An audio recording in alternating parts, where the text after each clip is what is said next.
Hey, listen, we are just 2 days away from Thanksgiving, and now as we're getting older, the pressure just increases. So, JP, take us through some Thanksgiving dishes and what we like to call pyramid of responsibility. All right, so honorable mention did not go on the pyramid, but you've got the person who has to bring over drinks or plates or utensils. This person is typically new. It's your new boo. They haven't been around. You don't know if they keep their kitchen clean. You don't know if they can cook or not. Can't be trusted. You don't tell them to bring anything to eat. It could also be somebody who has been to Thanksgiving multiple times and you know they will mess up a dish and you just don't want to put that on them. All right, so for the bottom tier here, we've got desserts, dinner rolls, gravy, things of that nature. Now, for me, the desserts, a lot of times you don't have a real baker in your home, so you give it to somebody who you know they can run to Costco, get the apple pie from Costco. Gravy's really hard to mess up. Dinner rolls is the same thing. Y'all not baking those from scratch. You're just having somebody pick them up from the store. So that's it's a responsibility, but it's not a big responsibility. Agree or disagree? Agree. Yeah, so I've been the roll person a few times. And for Friendsgiving, you also brought over a pie. I did bring over a pie that nobody ate. But you didn't bake it yourself. No. Our and it was a good pie. And we know that's neither here nor there. Brooke undercooks chicken, so that's why she was on the bottom tier of the Thanksgiving It was one pyramid. time.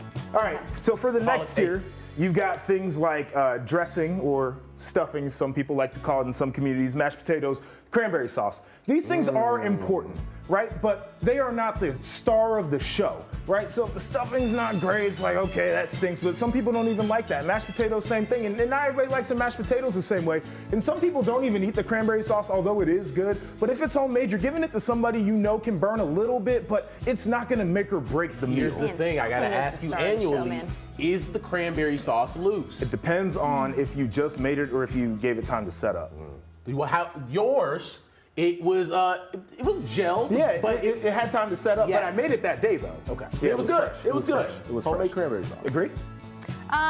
You know me, I'm not a very big fan of the cranberry sauce, but I didn't have time to try yours. You didn't have time. It was the first thing in the buffet. We had nothing but time. It was the first thing in the buffet. Okay, you didn't try my pie, so we're even now. But I will say that the stuffing, it could be the star of the show because my aunt makes some really good stuff. Right, and it could be, dressing. but typically it's not dressing community. All right, they're trying to move us along. Tier 2 here is where you got your proteins. You also got collard greens in this tier.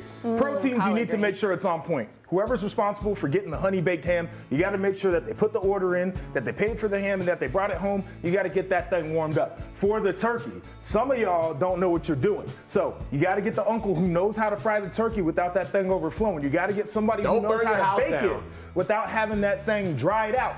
And then the collard greens, it's a labor of love. You got to know what protein you want to put in there, and you got to have somebody who knows how to wash the greens. Wash the greens.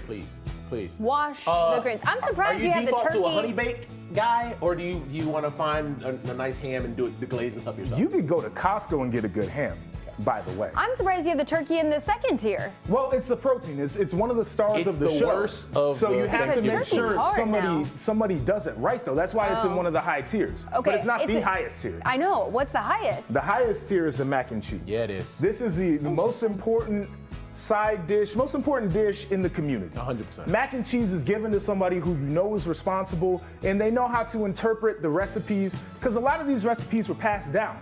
And your auntie's like, hey, you put a little dash of this, put a sprinkle of that, a little skosh of this. You gotta know what a dash, a sprinkle, and a skosh is, and some people can't do that.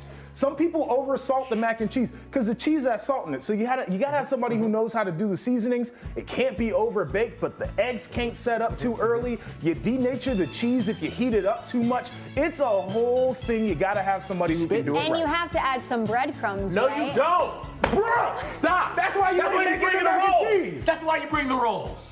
Oh my goodness. goodness. Well, let's check on the poll here and see what you guys think at home. Everybody is saying the most important dish is the turkey. No, it's not. Mac and cheese is turkey almost sucks. in We got last. middle America. Turkey the stuffing there. Turkey. All right, well, guys, there's still time to vote. Russell is going to continue to let you know the turkey is not the most important thing.